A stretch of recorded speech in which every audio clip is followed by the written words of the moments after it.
कल जो 4 जिसमें 2 कैप्टन शामिल हैं वो शहीद किए गए, और एक तरफ से बीजेपी रोज दावा करती है कि जम्मू कश्मीर में हालात बिल्कुल ठीक ठाक हो गए हैं और मिलिटेंसी खत्म हो गई है। दूसरी तरफ से एक तरफ से जवान शहीद हो रहे हैं और दूसरी तरफ से जो जम्मू कश्मीर के लोगों का जीना हराम कर दिया है मिलिटेंसी के नाम पर। पकड़ दकड़ रोज बरोज यहाँ पर मॉनिटरिंग होती है, सर्विलेंस होती है, कोई बात नहीं कर सकता है। तो मुझे समझ नहीं आता है, अगर ये कहते हैं हालात ठीक है तो फिर हमारे जवान शहीद क्यों हो रहे हैं? मैम, आपके जो सियासी मुखालिफ है वो कहते हैं कि जमात इस्लामी ने पीडीपी को बनाया। देखिए, मैं समझती हूँ कि जमात इस्लामी ने बहुत तकलीफें उठाई। जमात इस्लामी एक ऐसी जमात है जो फलाए आम का काम करती है, जो स्कूल चलाती है, जो बहुत ही कम पैसों में अच्छी तालीम देती है।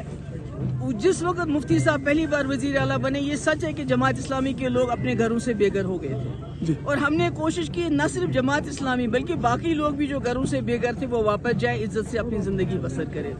तो मुझे समझ नहीं आता आजकल की ये जो जमातें हैं, ए टीम बी टीम, वो जमात इस्लामी को एक मुद्दा क्यों बना रहे हैं? उन बेचारों का तो सब कुछ उन्होंने फ्रीज कर दिया, स्कूल बंद कर दिए, उनकी प्रॉपर्टीज फ्रीज की है।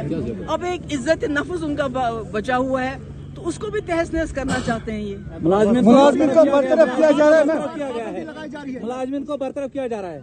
देखिए, ये तो हम कह रहे हैं कि ये सरकार जब से 2019 के बाद जब से गवर्नर साहब का रूल आया है यहाँ पर, लेफ्टिनेंट गवर्नर साहब का, जितने मुलाजिमों को नौकरी नहीं मिली उससे कई ज्यादा लोगों को नौकरी से बर्खास्त किया जाता है। न कोई अदालत, न कोई फैसला, न कोई वकालत, खुद ही ये वकील भी बनते हैं, खुद ही जज भी बनते हैं और खुद ही फैसला भी सुनाते हैं।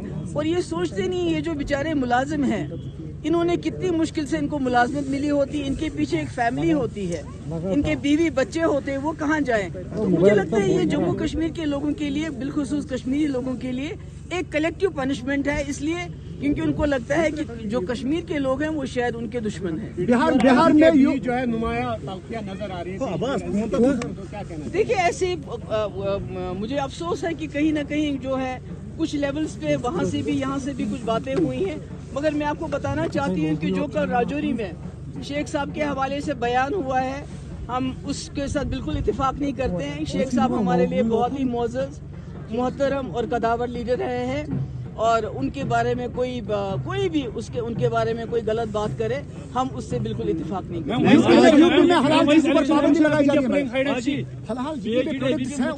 हलाल प्रोडक्ट्स पर पाबंदी लगाई जा रही है यूपी में, उस पर कुछ सवाल से रिएक्शन आपका?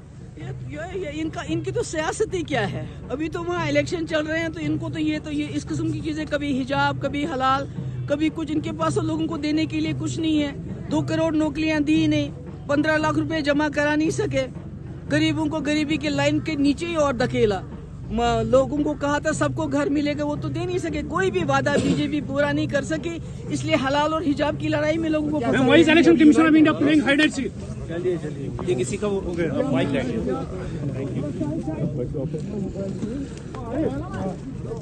आमिर,